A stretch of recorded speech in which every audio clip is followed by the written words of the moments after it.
Welcome to the Facts versus Feelings podcast. I'm your host, Ryan Detrick, and I'm joined by my co-host, Sonu Varghese. Cutting through the noise in 30 minutes each week with Ryan Detrick, Chief Market Strategist, and Sonu Varghese, VP Global Macro Strategist. Taking out the boring and helping investors focus on what really matters. A quick note before we start the show. Investment advisory services offered through CWM LLC, an SEC registered investment advisor.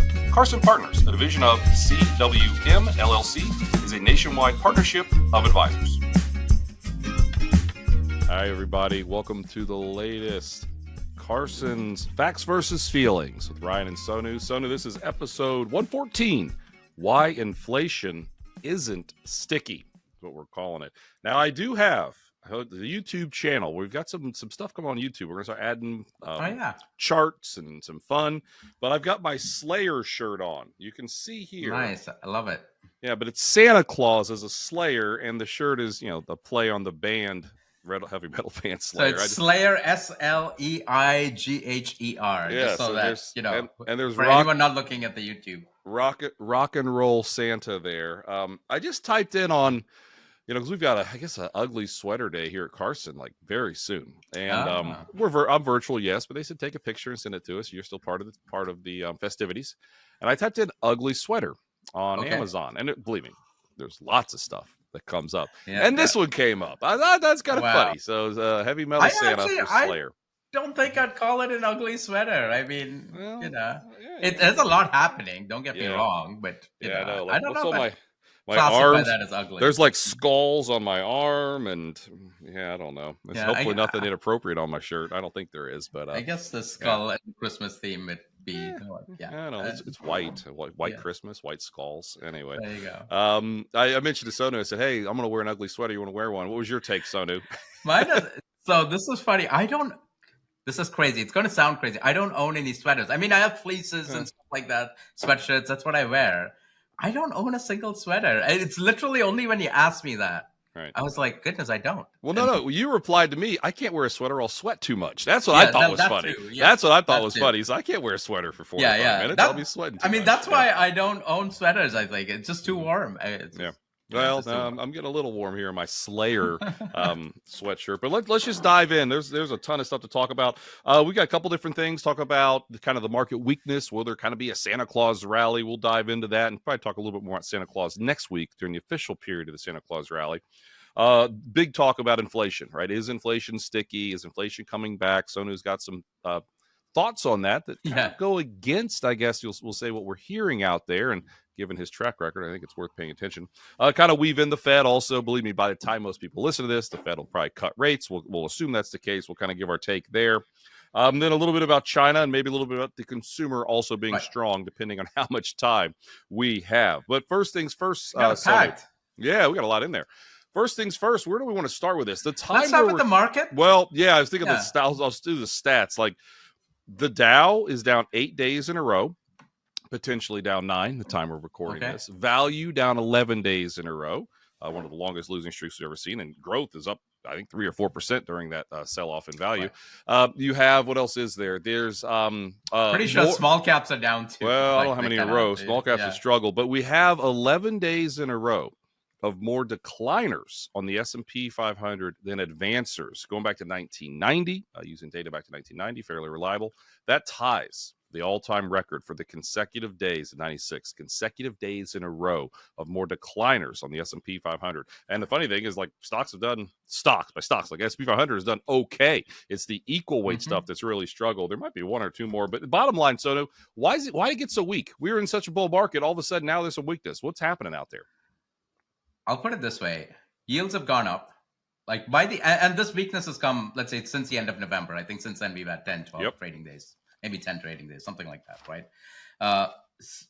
Back then, the 10-year yield was about 4.20, 4.15, 4.15%, 4.2%, somewhere around there. And markets are pricing in close to more than, they were pricing in a December rate cut by the Fed. I think that's still the case. But for 2025, they were pricing in close to 3 rate cuts in 2025. That's now less than 2. 10-year yields have gone closer to 440, 450.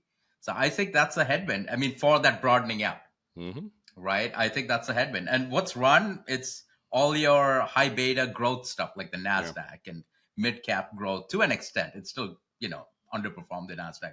But really, it's the NASDAQ. And ironically, without, again, not a recommendation or anything like that, NVIDIA has actually not done well during this time, but everything else is done. And a correction is down 10% from the recent high. Right. That's in there you go. the media. So that one's in a correction. Which I'll be anyway, honest. I think that's what it is. I mean, listen, you got the NASDAQ over 20,000. That's the time we're recording this. That's like, close to an all-time high. Literally yesterday, the NASDAQ made an all-time high. So like the market's falling apart here. But if you told me that, NVIDIA would be down 10%, from the high and the NASDAQ would hit an all-time high, I don't know if I would have believed you a year ago, right? I mean, so that's, again, that broadening out theme that maybe we're getting real specific when it comes to technology, but there are clearly some other leadership there. You know much about quantum computing? You read any of this stuff with Google? Yeah. Google obviously is really soared with quantum computing. My head explodes a little bit. But I have a story on this, which is my thesis advisor actually is doing he's doing research into quantum computing now. I mean, who knows what I would done, but I'm happy where I am.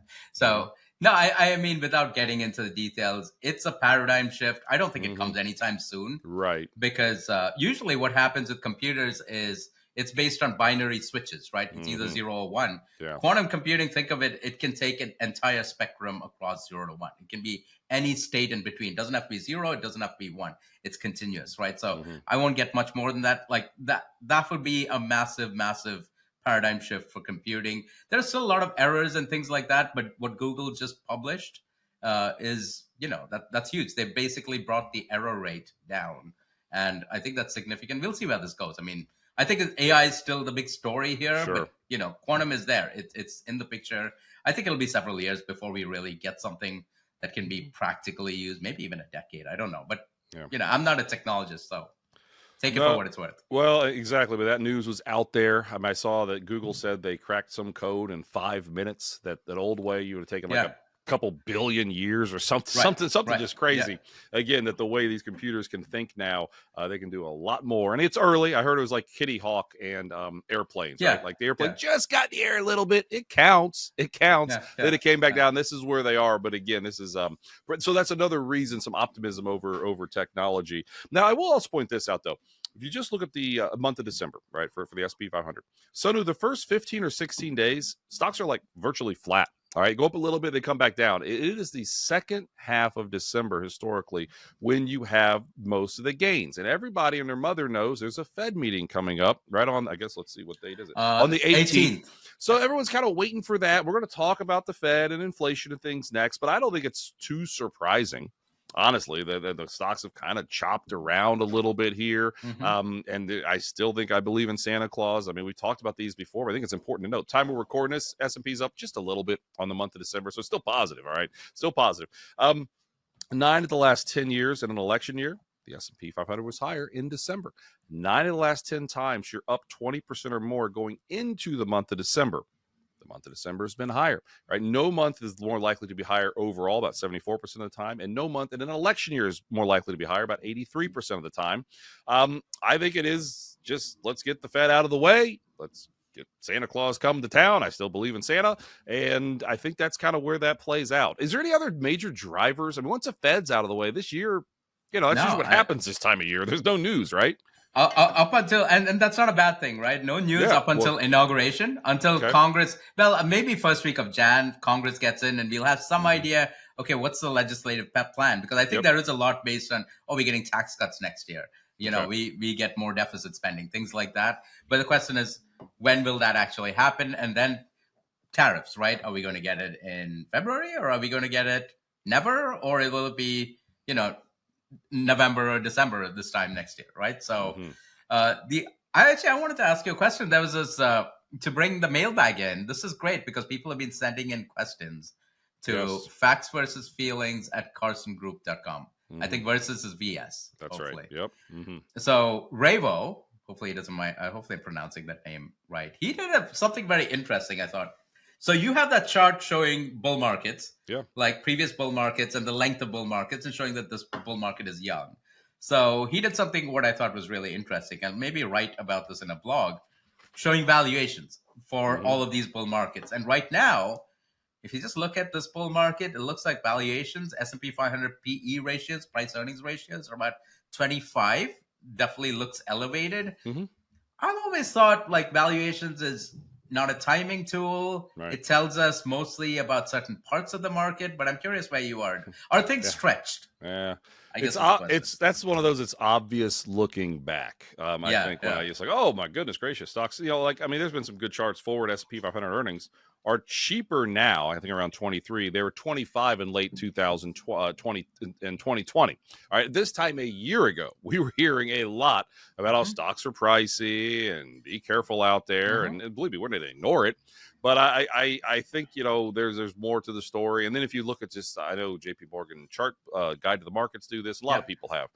If you do a scatter plot of various forward PE multiples, and then what happens 12 months later in terms of S&P 500 returns, there's nothing there. There's no relation. It's really very little R square, very little relation. So, I mean, listen, when you say technology that's where it gets unique when you break it down. Technology stocks are pricey. Communication services are pricey. But hey, that's where the growth is. That's where the excitement is. Maybe you got to pay up for it to a degree. You got your small, your mid that are really cheap. Financial industrials are kind of, where they should be. So there are other parts of this market. So if someone doesn't like pricey things, maybe you don't touch technology that much. Maybe you don't touch communication services.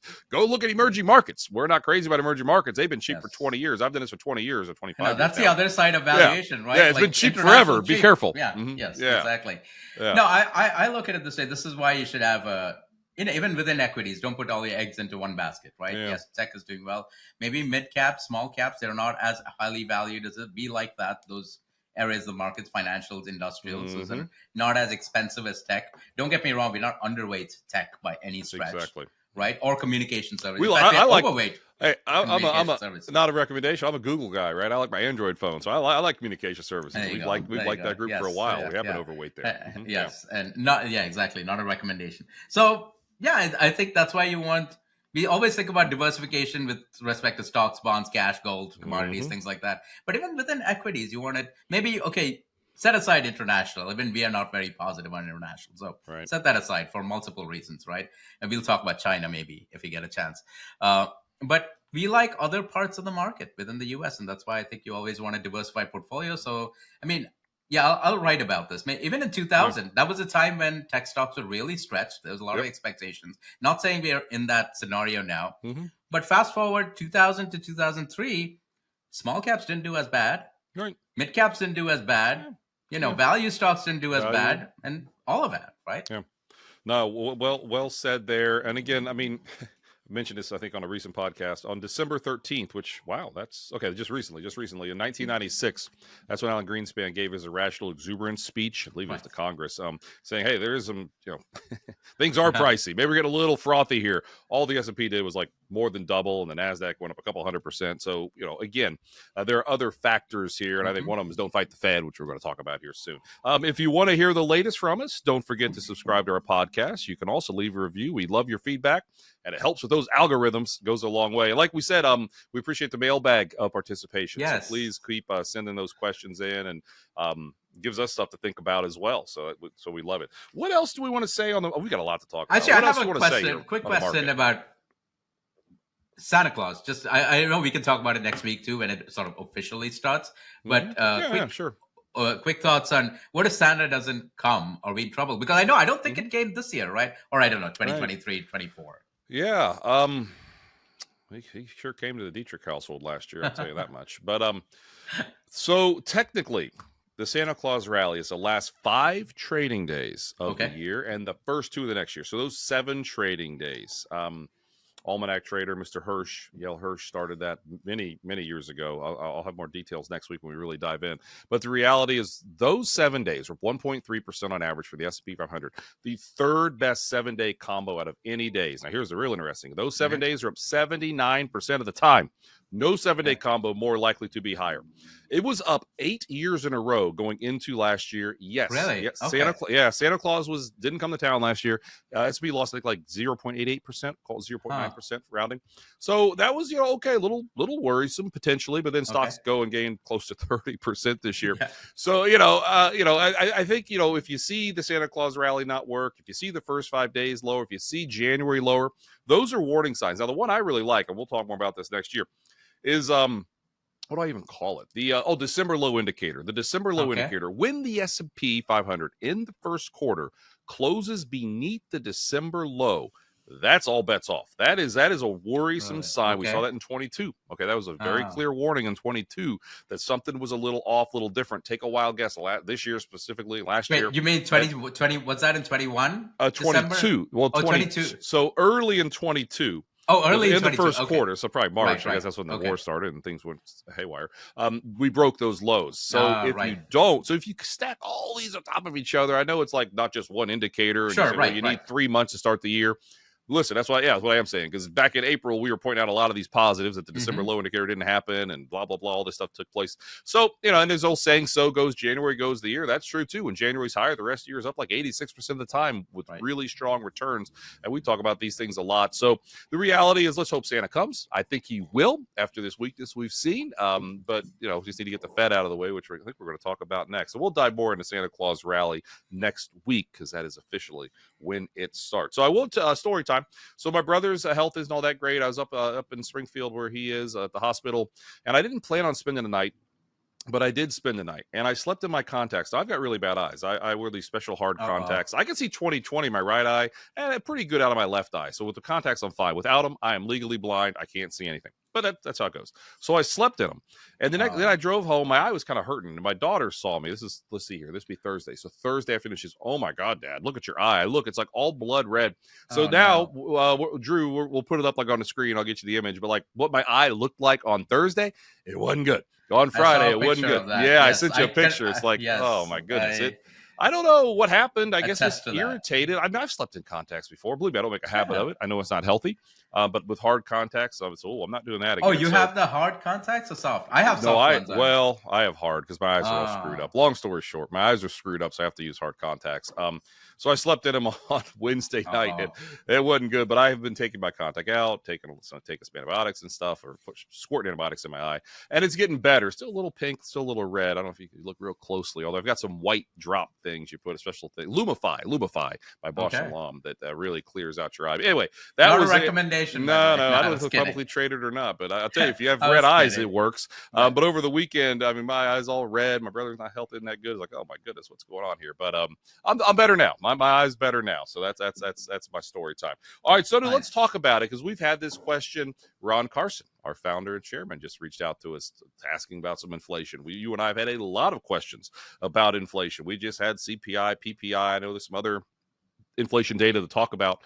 I guess my question to you is what I'm hearing is inflation is kind of sticky, meaning it's staying high. Like the year-over-year numbers are staying up around 3% approximately. You'll get all the details.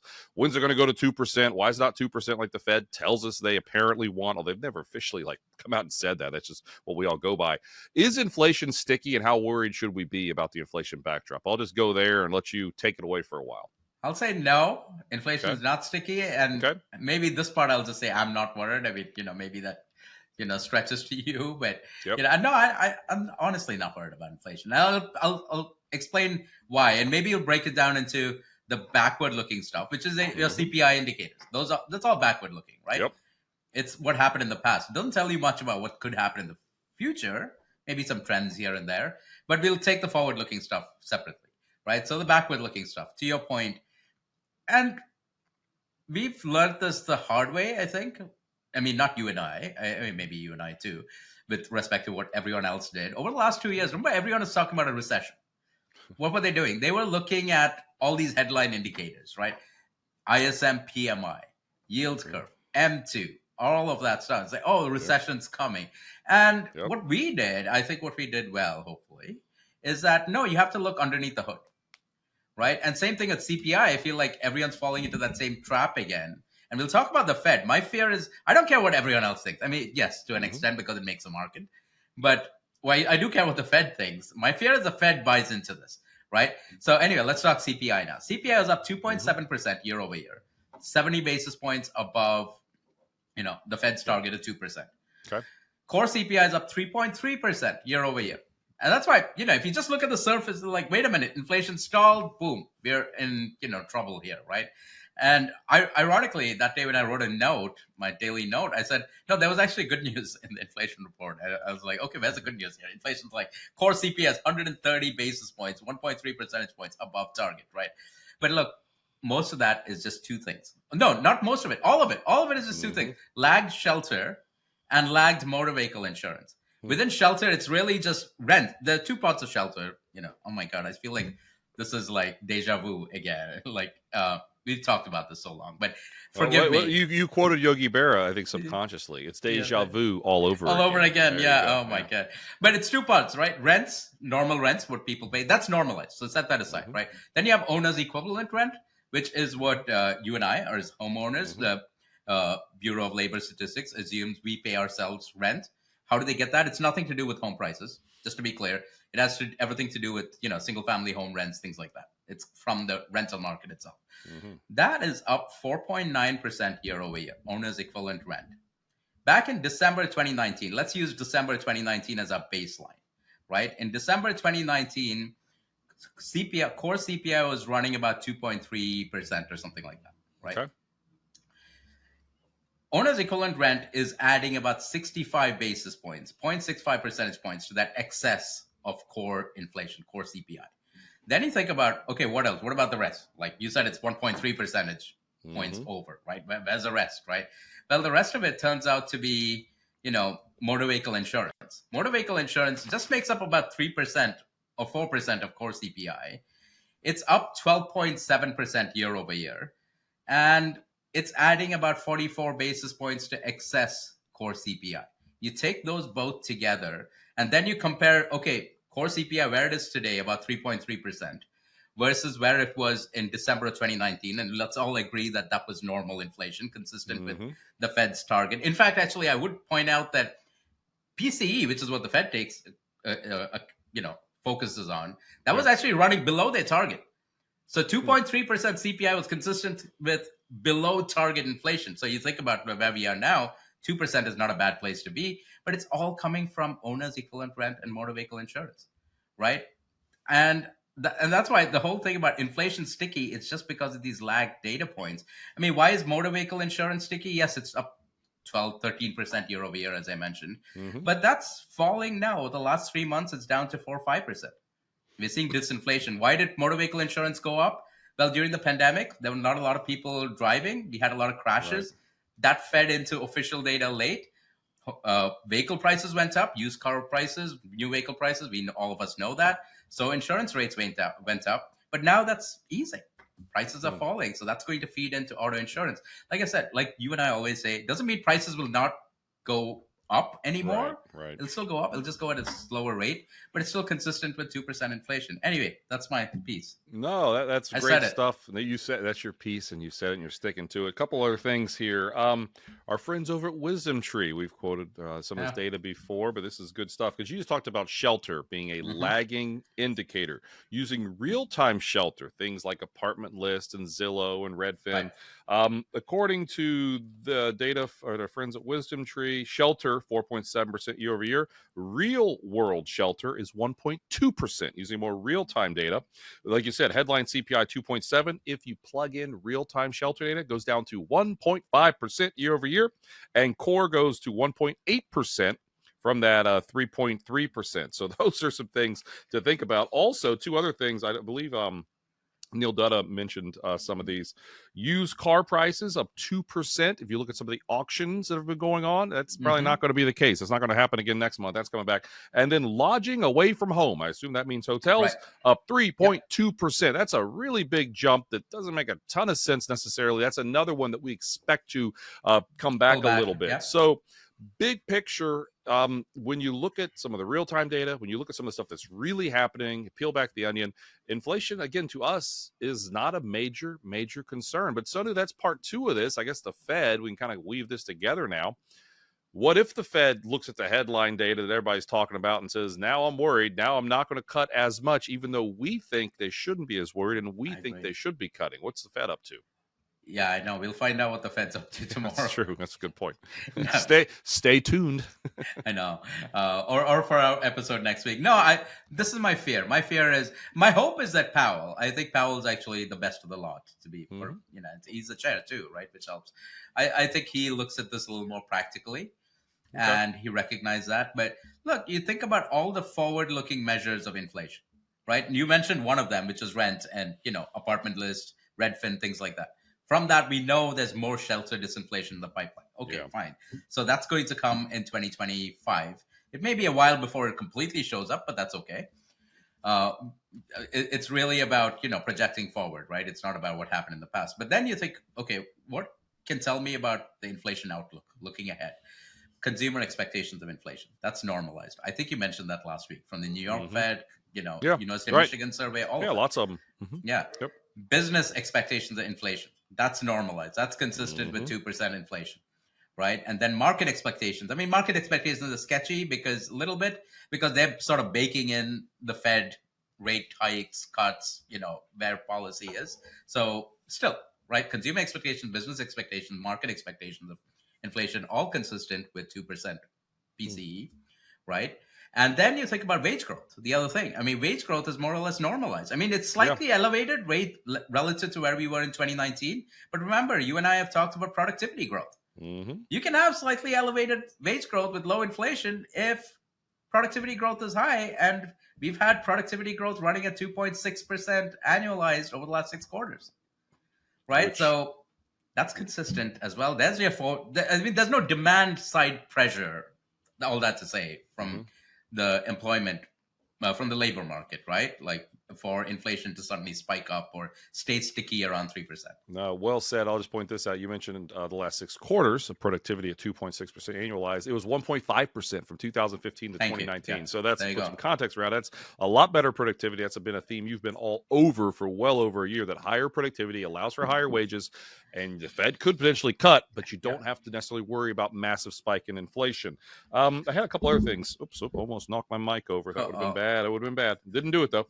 Slayer doing some slaying. Exactly. There you go. You have to break something, right? When you wear a Slayer, you have to break something when the set is done or the podcast is There you go. Apartment list. Rents year over year down 18 months in a row. Redfin down 19 months in a row. So again, the Fed's data on rents is up around 4%, something like that. There you see a negative for a long time. So again, those real time things should come in. Now, one final thing on inflation, because I know it's near and dear to your and my hearts, and I'm sure a lot of listeners. Full service, what's it called? Full service meals, sit down restaurants. Okay, we're fans. We've partaken in one or two over the years. I know you've got some thoughts on this, Sonu, but I think it's really interesting as you dove in, and I want you to dive in a little more. 3.6% year over year. Okay, what in the world does that mean? Well, that's well off the 9% peak we saw back in 22, and 3.6% year over year is it's a tad higher than what we saw back at the end of 2019 when things are pretty normal. So that's another sign that sit-down restaurant prices year over year are right where they were before everything went haywire. Now, why do sit-down restaurants matter? And I know they matter because we love to eat, but matter for the inflation and the Fed and all the interest rate cuts and all that stuff. Historically, sit-down restaurants, and I'm talking about CPI. It's officially called, food services and snacks, and at full-time restaurants, right? Full-time snacks are in there. Oh, my goodness! My goodness! It's just, I don't know. Maybe it's mozzarella sticks, and when you go sit down in a restaurant or something like that, or cheese curds if you're in my neck of the woods. I love cheese curds. Oh boy. Sounds good. Yeah. So that's the problem with December, by the way. You just go outside, get your mail. Someone mailed you some chocolate. It's like totally. Dude, I can't say who it is, but it's like, oh, not again. Why'd you do it to me? They're kids, but yeah. So anyway, sit-down restaurant meals have historically tracked. This is interesting. It's historically tracked core CPI really well. Without being in the core CPI basket. It's not in core CPI, and it tracks core CPI really well. And it tracks core CPI better than owner's equivalent rent, despite owner's equivalent rent making up 34% of the basket. That makes no sense. It makes no sense. You've said it 5 times. It makes no sense. So it's not even in there, but it tracks it better than the thing that it's in. And I don't understand it. But that's like the Bengals scoring 33 points and losing 4 times this year. It just doesn't happen. It's not possible, but it is this year. Yeah. Like I have a little bit of chest congestion, and it's all going to come out. It just made me laugh. But anyway, core. But for sit-down restaurant prices do matter for PCE. It is about 7% of that core PCE basket, so it matters for that, right? For the Yeah. But what's interesting, and you think about it, it actually captures a lot of things for inflation. Yep. Think about full-service restaurant meals, right? What does it combine? Commodity prices, obviously food prices, but also energy prices. I mean, you have to transport all this stuff. I see a truck going past my door all the time. I mean, what's it running on? Diesel. And then you think about workers at restaurant wages. We just talked about wages coming down. Like that's a sign of forward-looking inflation. And then rents. I know it's not single-family rents, but it's kind of correlated. Rents of restaurant premises, things like that. So it's bringing all of these different components of inflation into this one metric, and that's why I looking at it. You said it. It was up 3.6% year over year, slightly a smidge above where we saw in late 2019.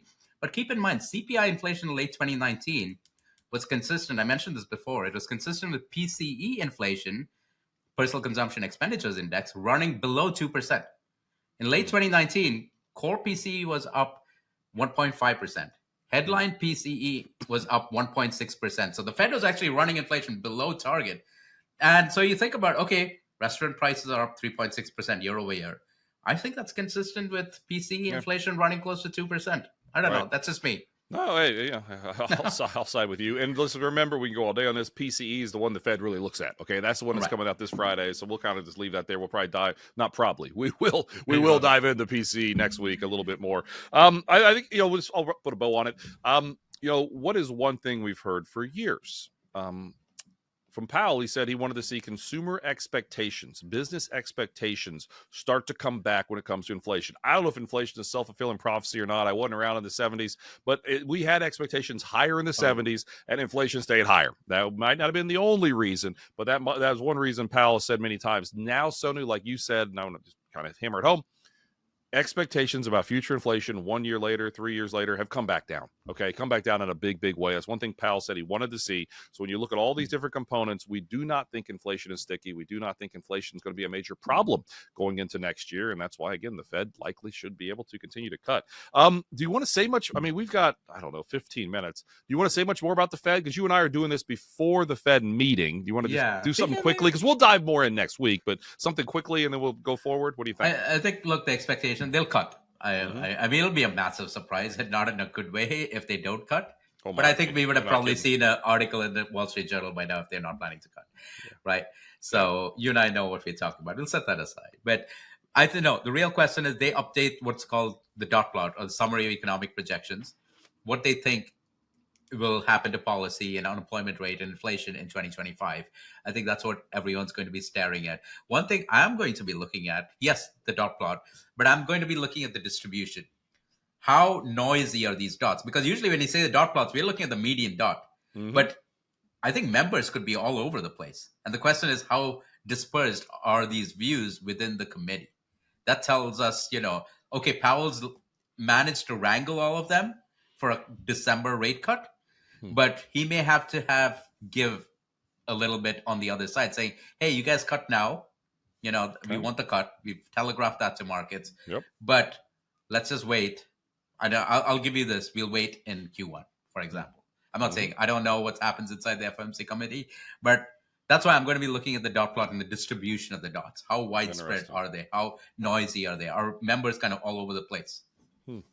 Okay. So no, that'll be I'll write about it too. I don't know if that'll be a fun discussion, but that'll be a very interesting discussion and one that's necessary next week. So we have two more things we wanted to touch on: China and the strong consumer. Do you have any opinion on which one you want to go with first, Sonu? I'll let you choose. Let's start with the positive, which is the U.S. consumer. I mean, look, balance sheets are strong. You and I think we put this in our 2023 outlook, which is the first outlook you and I wrote together. And I think we're pretty sure we talked about it in the 2024 outlook with good reason, right? Because we haven't had a recession. That's because most of the consumption makes up 70% of the economy. Most of the consumption has been driven by incomes. Incomes are strong, but consumer balance sheets, household balance sheets are strong too. Why? Stock prices have gone up. Home prices have gone up as well. And what's really positive from a macroeconomic perspective is that, I mean, you probably have the numbers for net worth. You can quote that. But, look, if you look at the liability side. Take liabilities as a percentage of disposable income. I'll just chime in. We're going to be showing this right now on the YouTube channel. We're going to start perfect. adding more charts. So just assume we're showing this chart on the YouTube channel. There we go. So go ahead. Yeah. So net worth is assets minus liabilities. And to normalize it so that you can compare it to history, you normalize it by disposable personal income. At the end of 2022, just take the liability side. It was 102% of disposable income, just the liabilities. What's interesting is that as of Q3 of this year, the data just came out, it's 96% of disposable income. So disposable income has, continued to run strong, but people are taking on less debt. And it's not just mortgage debt. Yes, that is a big piece of it. But even credit card debt, things like that is not rising as fast as disposable income is rising. So debt as a percent of DPI is coming down. The savings rate is more or less stayed where it is, about 4.5%. Historically, what have we seen in the US, except in the 2010s? What we've seen is as net worth goes up, the savings rate comes down. We haven't seen that. That's a very good macroeconomic situation for the US. I mean, we'll talk about retail sales, but go ahead. You have the numbers too. Well, I think actually, I'm not sure what the net wealth is off the top of my head. I think it's 180 billion. But the reality is, net wealth hit another all-time high last quarter. All right, and yes, there's a lot of debt. We hear this every time we present, every time we talk. There is a lot of debt out there called denominator blindness. Talked about this concept before, but it's important to remember there's a 1.2 trillion dollars of credit card debt. Nobody's crazy about that. But if you look at net wealth, it is so much more, and it's gone up so much more. Disposable income, like you said, it's gone up so much more than just about anything else since 2020. So yeah, there's more debt, but again, as a percent of this, as a percent of things, it's not nearly as burdensome or as scary if you just don't follow the media when they say new record debt, new record credit card debt. They tend to forget to tell you new net wealth. And what is that net wealth? Like you said, do you own some stocks? Do you own a house or two? How have you done the last 10 years because of that? You're probably doing pretty well. And there's no easy answer to this because we are aware, a lot of people have made a lot of money that own assets and things, and a lot of people haven't. So that is an issue. It's gotten a little bit better. I mean, the lower incomes have actually gone up a lot higher relative to higher incomes, but we still are aware there's still issues here. But the reality is our job is to see what the economy is doing. And Sonu, you're saying most consumers are still in pretty good shape. And that is why when you go to an airport, it's absolutely packed. That's why when you go to a nice restaurant, it's absolutely packed. That's why everybody's going to Europe, it feels like. All these things are taking place. And I made the joke in, late 22, it was, how can you have a recession when everybody's buying a hot tub? I mean, like literally, like everybody's getting a hot tub or a boat in 22. It didn't feel like a recession then. Everybody told us a recession was coming. But then you see people spending $10,000 on Taylor Swift tickets in December of 22. And I'm thinking, wait a minute here. Is there really going to be a recession when people can do this type of stuff? And sure enough, we all know that that was never the case. All right. Anything else on the consumer there you want to throw in before we talk about China? I think there's one number to underline it. Over the last 3 months, we just got retail sales numbers today. Oh, yeah. Just came out. Online spending. So what, the Census Bureau calls non-store retailers, up 17% annualized over the last 3 months. Wow. Online spending. Right, motor vehicle sales up 22% annualized over the last 3 months. Right, overall control group sales, right, which is the part that goes into GDP. Right, it takes out the only thing negative has been gas station sales, but that's because gas prices have come down. It's down 5% annualized. But you take gas station sales, you take auto sales out of it.